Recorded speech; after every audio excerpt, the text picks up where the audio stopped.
안녕하세요. 2023년 12월 10일 힌돌 TV 말씀 나눔을 시작하겠습니다. 오늘 볼 말씀은 로마서 12장 1절, 로마서 12장 1절입니다. 제가 봉독해 올리겠습니다. 그러므로 형제들아, 내가 하나님의 모든 자비하심으로 너희를 권하노니 너희 몸을 하나님이 기뻐하시는 거룩한 산 제물로 드리라. 이는 너희가 드릴 영적 예배니라. 라고 기록하고 있습니다. 잠깐 기도하고 말씀 보도록 하겠습니다. 아버지 감사합니다. 오늘 우리가 말씀 듣고 깨닫기를 원합니다. 아버지께서 함께 해주시고 깨달음을 주시고 그 깨달음을 행할 수 있도록 아버지 인도하여 주옵소서. 예수님의 이름으로 기도드리나이다. 아멘. 이 세상에는 그 많은 자연물들이 존재를 합니다. 이 자연물 속에서는 하나의 그 먹이 사슬 같은 체계를 갖추고 있습니다. 동물은 식물을 먹고 또 육식동물은 초식동물을 먹고 사람은 그러한 또 짐승들을 먹고 사람은 또한 그런 모든 것들을 가지고 또 하나님께 영광을 돌리는 그런 목적으로 가지고 창조가 되었음을 알 수가 있습니다.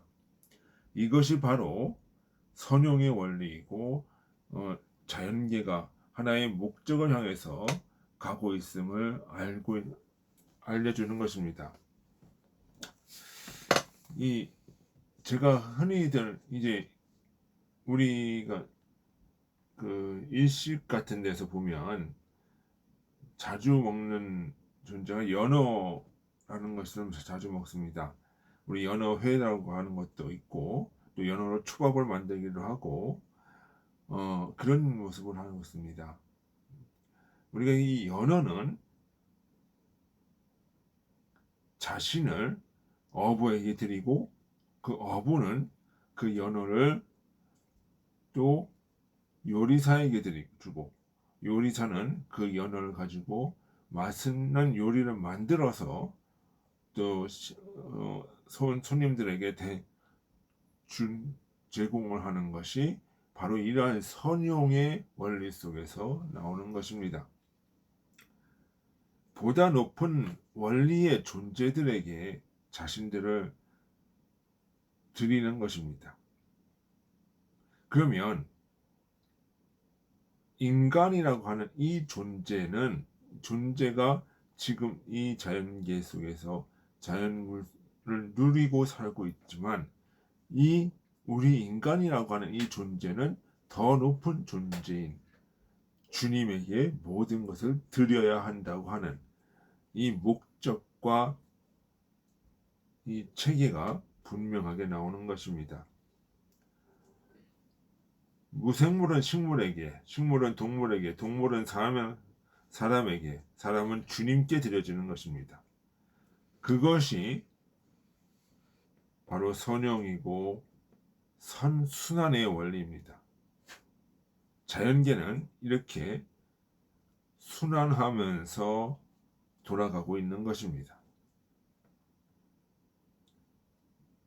바로 그것이 제대로 이루어질 때 이 세상에 주님의 나라 천국이 이루어지는 것입니다. 하늘의 질서가 세상에서 구현되어지는 것입니다. 사람이 양과 염소를 잡고 그것을 제물로 드리는 것은 이러한 자연계의 원리를 상징하는 것입니다. 이러한 모든 것을 생각해 볼 때 이스라엘의 제사는 예표일 뿐이지 본질이 아닙니다. 그러니까 이것은 무엇이냐면은 사람이 염소를 잡고 양을 잡고 그 각을 뜨고 불에 태워서 주님께 드리는 이 제사의 양식은 원래는 주님께서 요구하시는 것이 아니지요. 주님은 그런 것보다도 인간이 자신을 하나님께 드리는 영적인 예배를 원하시는 것입니다. 그러나 인간은 그 영적인 예배가 무엇인지 이해할 수가 없습니다. 그래서 보이는 형태로 진행될 수 있게끔 인간에게 허락하시는 것입니다. 인간의 내면 속에서는 양의 모습을 가진 것이 있고 염소의 모습을 가진 것이 있습니다. 양은 순수의 것이고 염소는 순종과 또는 되새김질하는 반성하는 염소의 모습도 있습니다. 그러니까 그러한 영적인 의미, 그러니까 주님께서 얘기하시는 것은 항상 순수하고 이렇게 반성하고 항상 되새김질하는 이러한 자세의 모습을 주님께서 받으신다라고 하는 것입니다. 근데 그것을 인간에게 눈에 보이는 가현적인 형태로 나타날 수 있을 때 양과 염소의 제사의 원리로서 나타나고 있는 것입니다.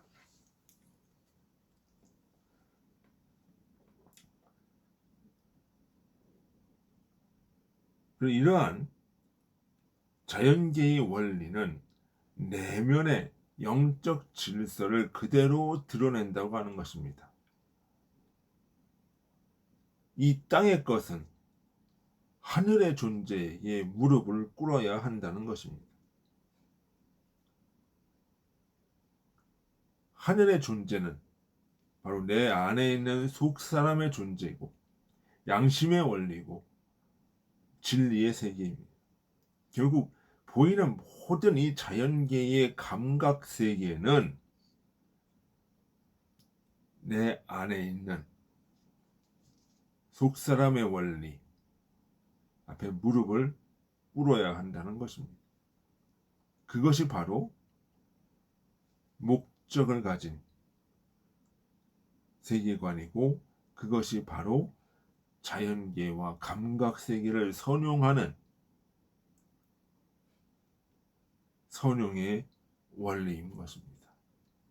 이 자연계를 모든 것을 다스릴 때에 인간은 이러한 선용의 목적의식을 가지고 있어야 한다는 것입니다.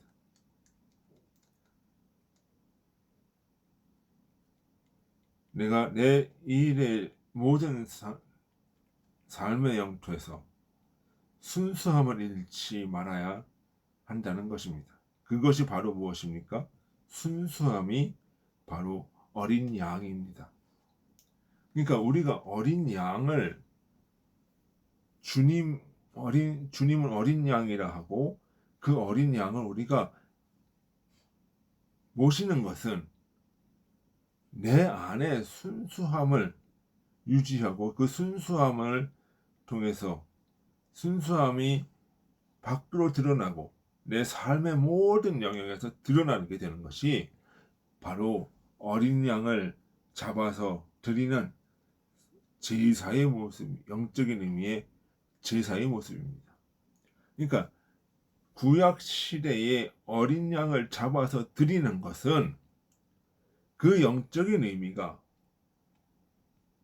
내 속에 순수함을 가지고 내 속에 죄와 싸우면서 순수함을 가지고 내 삶의 모든 영역에서 그 순수함을 잃지 말고 순수함을 이끄는 대로 살아가라는 것을 보이는 형태로서 드러나게 하신 것입니다. 그것이 주님의 주권적 허용입니다. 그리고 또 다른 것은 내 안에 염소를 드린다, 비둘기를 드린다. 이러한 것은 무엇이냐? 염소는 무엇이죠? 되새김하는 존재고 네 발로 걷고 되새김하는 존재다. 항상 반성하고 항상 우리 속에 무엇인가가 문제가 있는지를 점검해보는 그런 존재로 살아가는 것을 의미하는 것입니다. 또한 우리가 비둘기를 드린다고 하는 것은 비둘기는 평화의 상징이 되는 것입니다. 그러니까 주님과 평화의 마음을 가지고 주님이 이끄시는 대로 살아가라는 것을 우리 속에 비둘기로서 나타난 거죠. 그 구약 시대의 제사의 의미는 바로 그러한 내면의 영적 질서가 밖으로 드러나는 것이라. 이런 내면의 영적 질서를 가지고 이 세상을 살아갈 때 주님은 그것을 산 제사라 하시고 그 생명을 받으신다는 것입니다. 우리 자신을 받으신다는 것입니다. 그것이 바로 산 제사고 영적 제사라는 것입니다.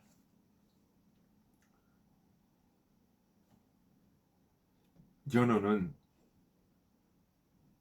영류하는 습성이 있습니다.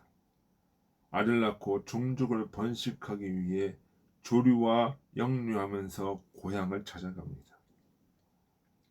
생명을 위해 고난을 이겨내고 자신을 드러내는 존재가 바로 연어의 존재다. 그러면 우리 속에 반드시 분명히 그런 모습이 있다는 것입니다. 우리 마음속에는 용맹한 호랑이의 모습도 있고 장기스러운 여우의 모습도 있고 포도나무의 모습도 있습니다. 하늘의 별같이 아름다운 모습도 있습니다. 우리가 유명한 연예인들을 스타라고 부르는 것은 반짝이는 아름다움이 있기 때문입니다. 그것이 음악, 영화, 희극에서 드러나는 것입니다. 진정한 아름다움은 진리에서 드러나는 것입니다. 그러니까 내가 산제사, 영적 제사라고 하는 그 의미는 이러한 자연계 속에서 드러나는 영적 의미를 가지고 내 내면을 보면서 내 속에 염소의 모습과 어린 양의 모습과 비둘기의 모습과 별의 모습과 땅의 모습과 여러 여우의 모습을 구분하면서 그 각자의 모습을 선용하면서 살아갈 때 그것이 바로 산제사의 의미인 것이고 영적인 제사인 것입니다. 그것이 바로 이 존재하는 모든 피조세계가 목적하는 바이고 선용이 되어지는 선용의 원리이기도 합니다. 오늘 우리의 삶은 무엇을 향해 가고 있습니까? 선을 위해 가고 있습니까? 그것이 바로 주님의 목적입니다. 우리가 이 인간, 자연세계 모든 만물들이 최고에 있는 이 인간이